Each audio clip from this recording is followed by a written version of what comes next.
Hi, welcome back. I'm Carrie with Educating, keeping you on the cutting edge of education.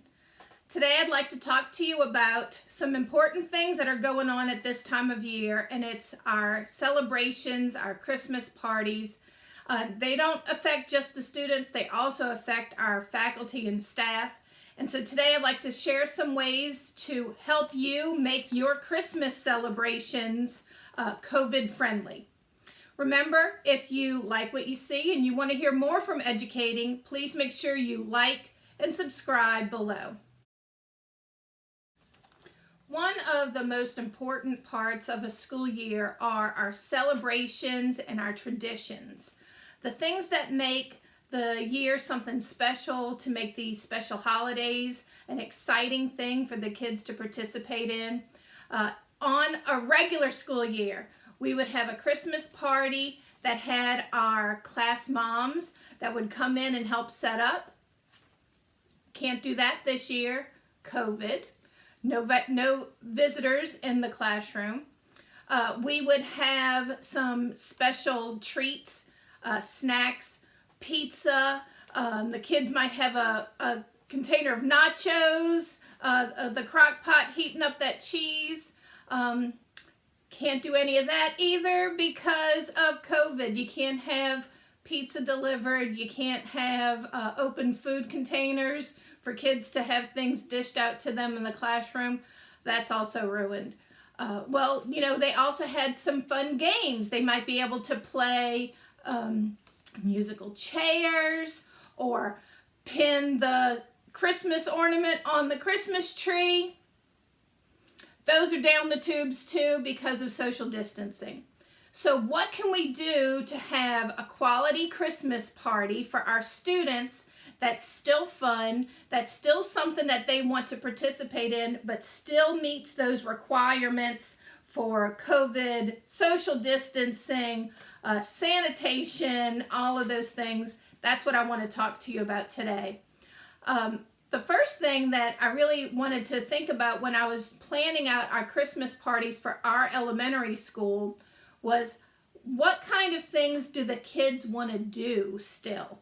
What kind of snacks could I possibly have at a party that isn't something that they normally have, but it's still something that they want?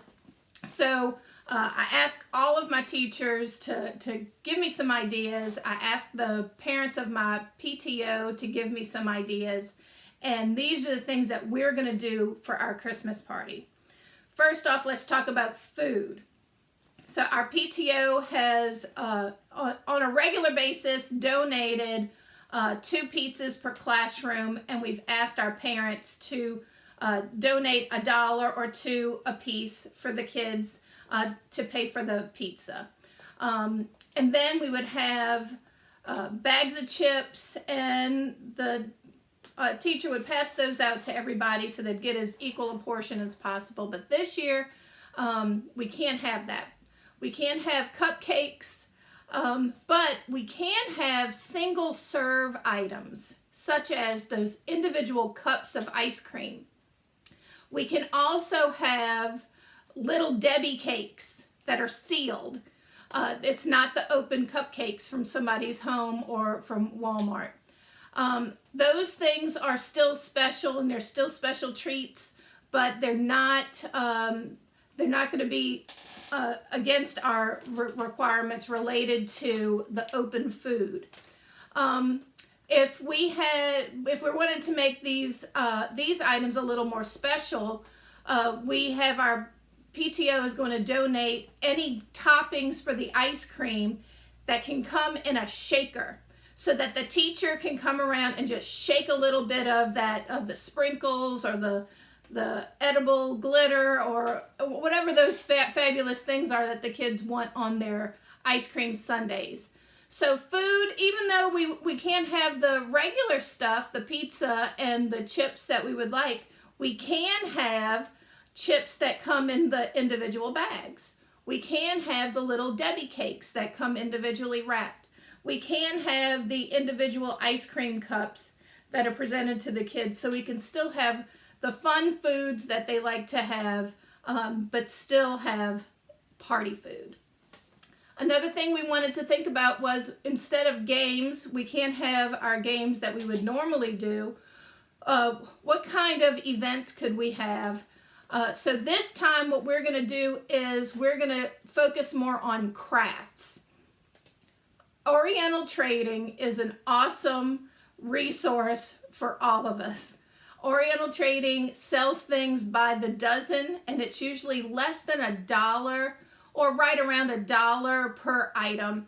So what we did this year is we ordered from Oriental Trading these individual mugs for each child to decorate. And the way that the mugs work, it comes as a plastic mug, and you can take the inside of the cup out, and around it is a piece of paper that has a winter scene around it for the kids to color, decorate as they see fit, adds as much glitter, as much color as they like. And then they put it back together, and it's a wonderful mug for them to bring home, and they could bring it home as a gift to their parents or just as a keepsake for our party. Another thing that we've done in previous years are making Christmas picture frames and taking a picture of the child during the day, printing it off on the computer, putting that picture into that picture frame and sending it home with the kids. And also a fun thing that I saw in Oriental Trading was door hangers that said things like naughty on one side, nice on the other, just fun things for them to have at home.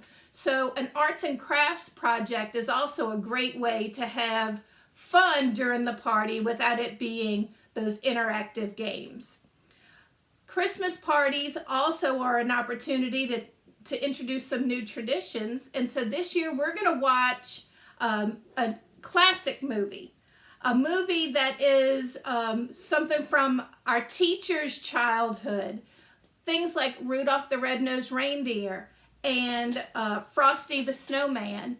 Those kinds of movies are things that our kids haven't seen. As much as we think they're exposed to everything, they haven't seen those movies. So here's another opportunity for you to interact with your kids and say, this is something that I did when I was a kid, and this was something I loved.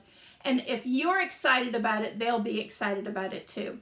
So let's make our Christmas party something fun and exciting for our kids, but still stick with our COVID restrictions. The other issue we have is with our staff and faculty parties. One thing about our school year is we love getting together with all of our teachers and paraprofessionals, our custodians. We invite the cafeteria ladies, but it's time for us to just be together as adults, having a great interaction, having time with each other that's not school. And our Christmas parties really were a big part of that. Traditionally, we would go to a restaurant that had a big room that we could reserve just for us. And we would have something, maybe a buffet area that everybody paid to be part of, or the teachers ordered from the menu. But this year, can't do that. We can't have groups bigger than 10 at the restaurants in our area, and we definitely have more than 10 people on our faculty. Other times, we've had people who hosted a party at their house. This was a great opportunity for everybody to get together. But at this time, we don't have a lot of people who are willing to have these large gatherings. And again, we have these restrictions about the number of people that could be at a large gathering and not be able to social distance. So that's out of the question. So what we need to do is make the spaces that we have available to us into something that we could make a party. So this year what we're going to be doing is having our staff Christmas party in our cafeteria. Our cafeteria, the space allows for all of us to socially distance, but it also allows us to all be together in one area because it is at a school. So our Christmas parties are usually attended by about half of our faculty and staff, and so for us, that's about 25 people. Having our cafeteria, an entire cafeteria for a school filled with just 25 adults is perfectly acceptable for the capacities and requirements related to COVID. The other thing that we're going to do is we have found a restaurant who is willing to do 25 takeout items all on the same day. It's our favorite Mexican restaurant in the area, and our party is going to be on Tuesday night. I have put together our menu and ordering forms, and everyone has to order and pay by Friday before. I get all of those orders into the restaurant, and they will have them ready for me to pick up just before the party. So we don't have to worry about the food being something that is an issue, because it is single serve containers that are coming directly from the restaurant to the staff member. So we get to still enjoy the food that we love going to get on for our party days. The other thing that we usually do is a gift exchange. And on a regular party, our gift exchange would be, we've done it a couple of different ways. One way that we've done it is everyone gets in a big circle holding the gift that they brought, and I would read a story that had a lot of lefts and rights and that sort of thing. And as I read the story, the gifts would move around the circle according to the different directions that I gave in the story. And whatever gift you ended with at the end of the story is the gift that you opened. Another thing that we've done is everyone held on to a gift, and I would roll a die, and according to the number, you would pass it to the left, pass it to the right, exchange with someone across the table, that sort of thing. And by the end of the night, whatever gift you wound up with is the gift that you left with. Another thing that we did was called Dirty Santa, where you have all of the gifts in a big pile, and you go and you choose the one that you really think is going to be the best gift. You open it, show it to everybody, and the next person who gets to choose a gift gets to choose to steal the gift you opened or to go get a new gift. And so that one has all of those have a lot of interactions between the adults, which we just really can't have with all of our social distancing. So I've adapted our Dirty Santa so that we can still have our gift exchange. So I just want to share that with you. So we're going to do Dirty Santa in a little bit different way. We're still going to put all of the gifts that we brought under the Christmas tree. And the first person who gets to open a gift is going to go to the Christmas tree, open it up, but then put it on display with their name in front of it. Then the next person can choose to take one from the display or take one from the tree. That way you're not having to interact with everybody and be real close to each other looking at the gifts as time goes on.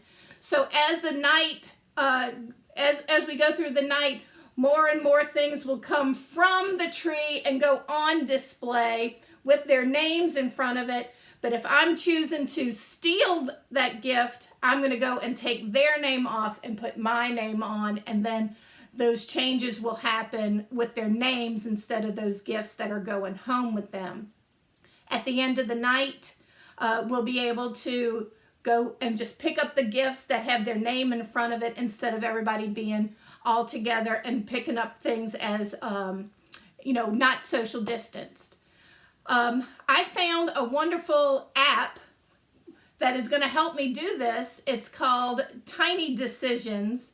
And Tiny Decisions is an app that does drawings or different ways to pick random names.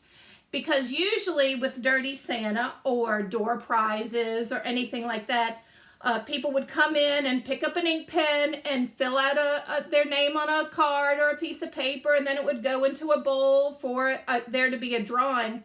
But we don't want people all using the same ink pens. We don't want someone having to draw papers from people who may have been sick or whatever the issue is. But to limit that interaction, this app, as people come into the party, I'll add their names to a list. And then through that app, you'll just spin the wheel and it'll choose people at random to be able to play the games or to do the door prizes. Tiny Decisions is a nice, simple little app that we could use for this party, but it'd also be great for a classroom when you're looking for fun ways to choose the next kid. Having fun with our kids, having fun with our faculty and staff is really an important part of any school year. So we just can't neglect the celebrations and the excitement that come with all of our holidays and all of the different events that are part of a school year. And I hope that just a few of my ideas will help you still celebrate Christmas or whatever your holiday or event that you're celebrating at school, so that we can keep these traditions and keep the motivation alive. If you like what you hear, please don't forget to like and subscribe below. Thank you for listening to me, and I hope you come back again, because educating really is dedicated to keeping you on the cutting edge of education.